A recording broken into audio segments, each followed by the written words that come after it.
Hello friends I made this for. My name is Lauren, and if this is your first time here, welcome. I like to talk about astrology through the tarot, and if you're a returning subscriber, I love you so much. Thanks for coming back. I missed you. Where have you been? So anyway, let's talk about today's topic. Today I want to talk about the full moon in Aquarius that's happening on the 11th of August. For those of you who are not aware, a full moon happens when the sun and moon are in opposition. I like to share that always just in case we forget. And for Leo season, the full moon will always be an Aquarius full moon. So that is when Aquarius, sign of Aquarius is here. It always is. And Leo is over here. And these are the two fixed signs of the expansive elements of air, being Aquarius, and fire, being Leo.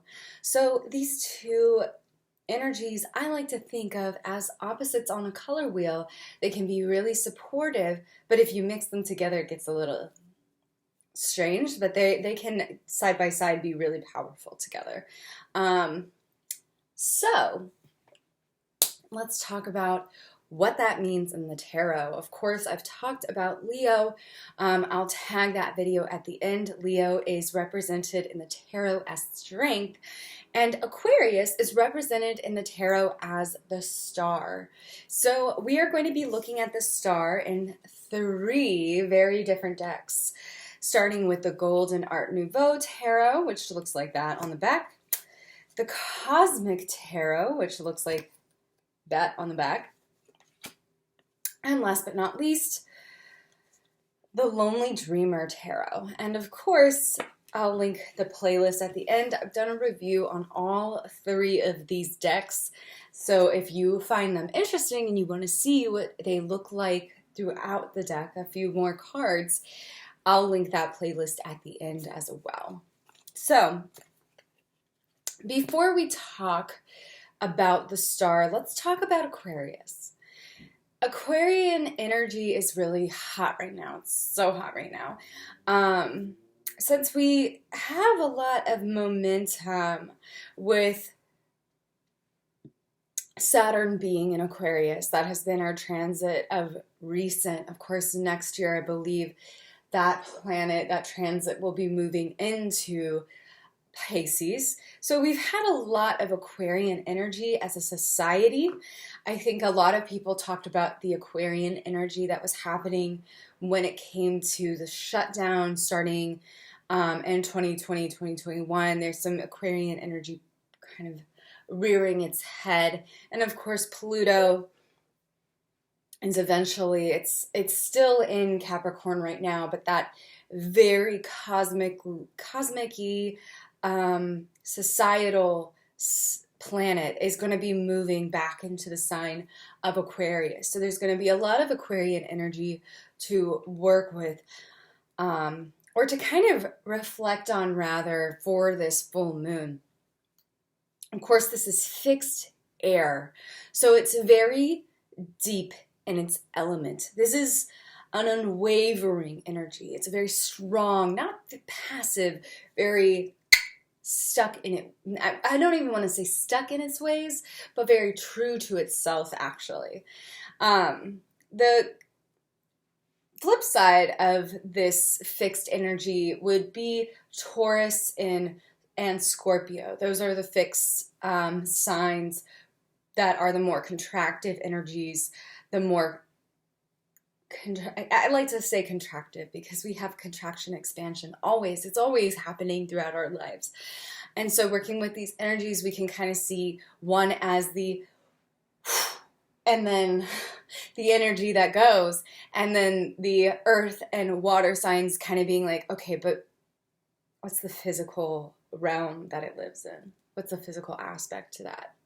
So with Leo, there's a lot of expansion feeling, or at least kind of attributed to that sign. And we can kind of see that in Aquarius, but it's very different, I think. It's very alien to a lot of people. This is a very ancient sort of sign. It's the second oldest in the zodiacal wheel. the astrological wheel. So we can kind of see that it is the second to last step in our journey through that wheel, right? So the modality of it is very ancient in a way. It's very step forward, but in the step forward that really reminds me of the pyramids of Egypt, of this very technologically advanced, but very in tune with the esoteric, right? So that's one way that I like to think about Aquarius, because it's a very big picture. It's very, looks at the world objectively, and sometimes that means without compassion to some folks, but it's very much of this energy of things must change and this is why, and understanding that that might be uncomfortable but must happen regardless. So that's kind of the air that I get from Aquarius. That's kind of the stage I want to set before talking about the star. There's a lot of objective, very analytical sort of observations when it comes to Aquarius, and we will see that in the star, but I feel like the star in tarot kind of helps us move past certain ideologies and into the beauty of, okay, we can move past this and into an even more radical sort of acceptance for the greater good, observing that even though this is uncomfy, it is for the greater good. So with that said, thinking about that in relationship to this full moon energy, let's look at the star as a lesson of how to bring awareness, this illumination of sorts, yeah? Let's begin with the most classical depiction, and of course that's going to be the Golden Art Nouveau Tarot. In this depiction, we see a very femme body, and we see the water bearer. This is very water bearer, very Aquarian energy. Remember, this is air, not water, but there's still this very deep, watery energy that's being presented here. And so what do we really make of this? Well, we see one jug of water being poured into an open, it could be river, it could be pond, it could be the ocean, what have you. But it's this idea of this is being poured for the collective. So there is collective and personal expansion to this sign. With this, we see it being poured on the earth. This can be seen as how we nourish our body, being the physical realm, and how we nourish the collective, psychic, interconnected realm. And this can be a really great reminder of how our individual healing is actually a tool of collective healing, collective liberation. I love the star for this. I love Aquarius energy for this. There's so much hard to conceptualize energy with Aquarius. So this can be a really great teacher for us. We have the star present. We have the person pouring the water, and this is an act of compassion.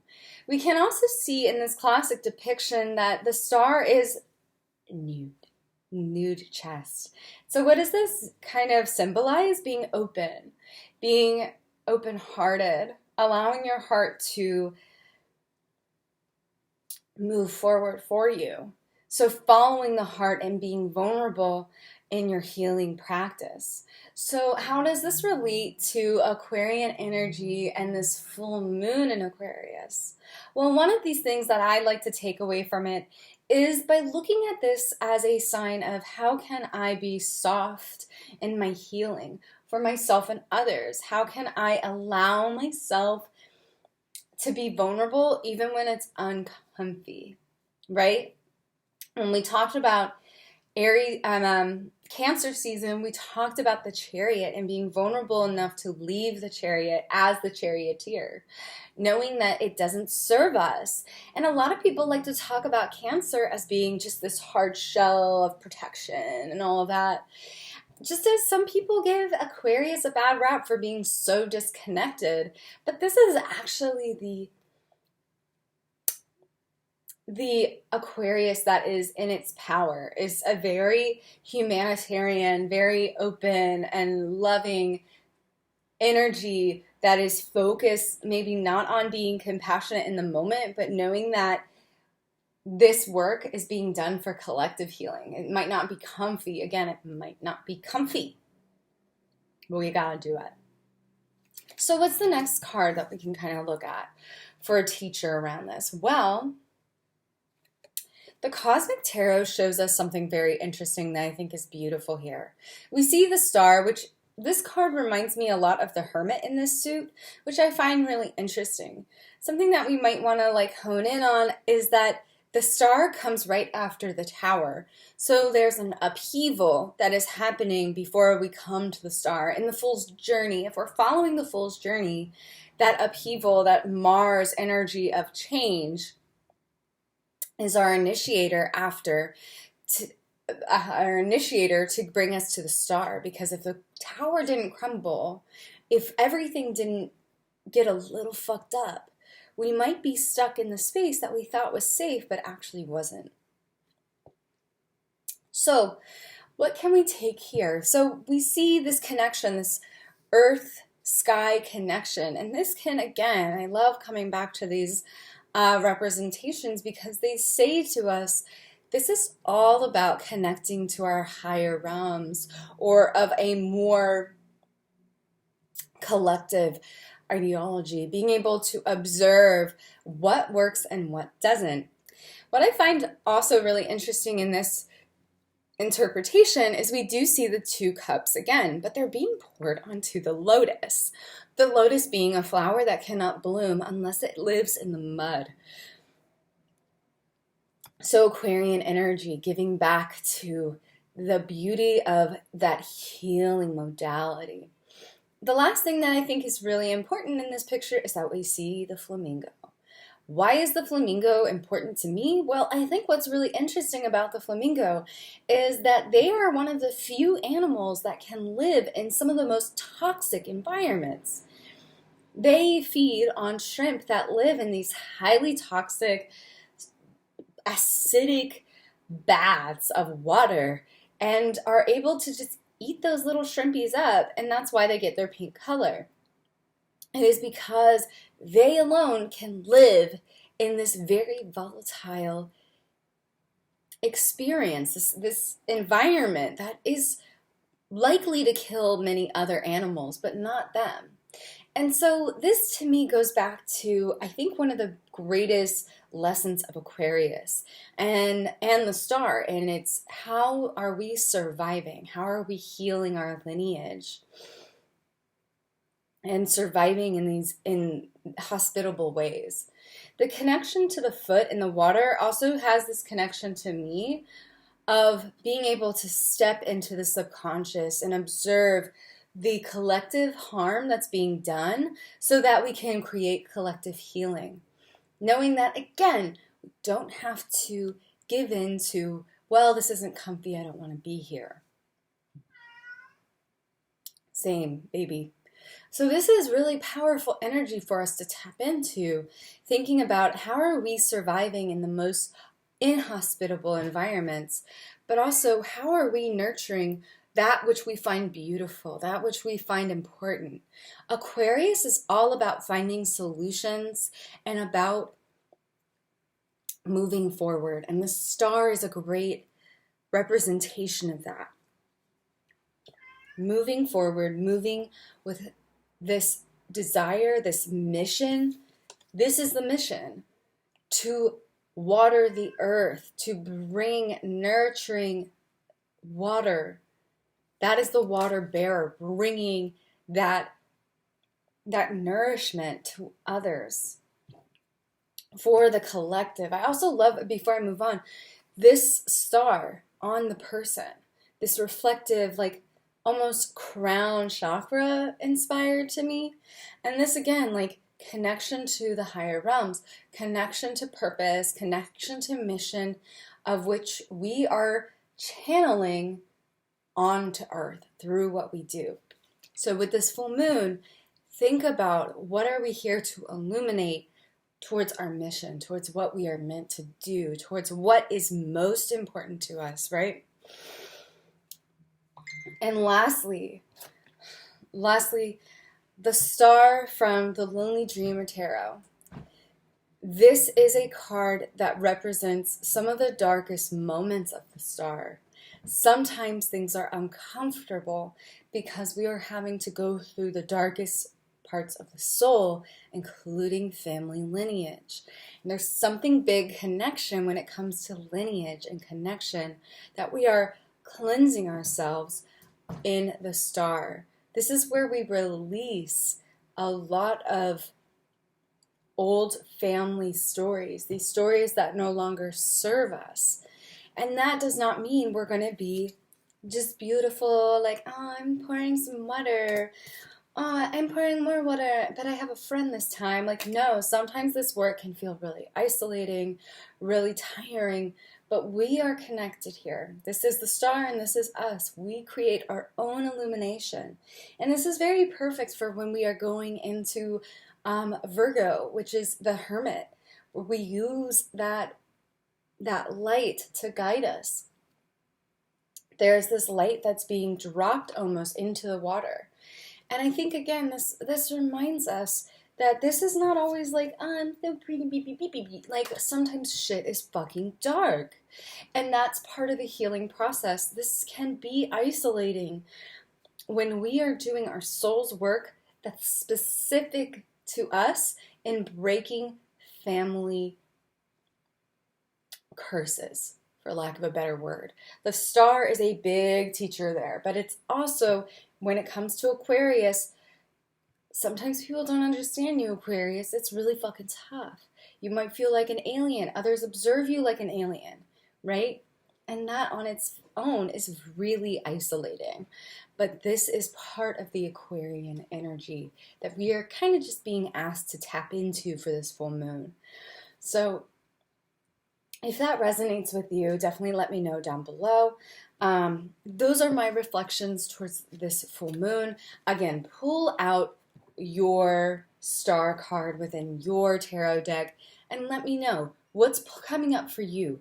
What are you personally seeing that's supporting you and moving forward, or is kind of confusing you even more? I think one thing that we can see is that we can be soft and vulnerable with this moon, knowing that we are connected, knowing that we are nourishing what we are focused on for our mission, even if it's isolating. This is still an illuminating time. This is Leo season, yes. Yes. And we can be really pushed through some darkness this Leo season. We have a lot of other things going on. There's so many other transit on this exact same transit, on this exact same day, Venus moves into Leo. So utilize that to kind of bring fire to your own heart. Not really looking for external support, but trusting your heart, trusting how soft you can be, and trusting that your mission is for yourself and the collective. Knowing that even though it might feel disconnected, you're never disconnected. We are all one. We are consciousness aware of itself, or whatever the wording is. Know that this is going to be a really like big heart sort of lunation, I feel like, especially with Venus moving into Leo. Hello. That's going to be quite a transit, right? That's some good energy to work with. I'm going to make another video about that. But that's all I'm going to focus on in this video. Make sure to like, comment, subscribe if you want to get those other videos that I'm putting out when it comes to this lunation. And of course, the transit of Venus and Leo. All of that will be coming soon. But until next time, friends, make sure to check out the links in my bio. I have a shop, a Patreon if you want to support the girl. And we are going to be doing a art ritual together soon. That's happening on the 14th. So if you want to join us, it's as little as $2 a month, sliding scale. So you get to choose what you want to invest with your creative magic. But I will let you go now because I'm starting to ramble. Until next time, friends. Bye-bye.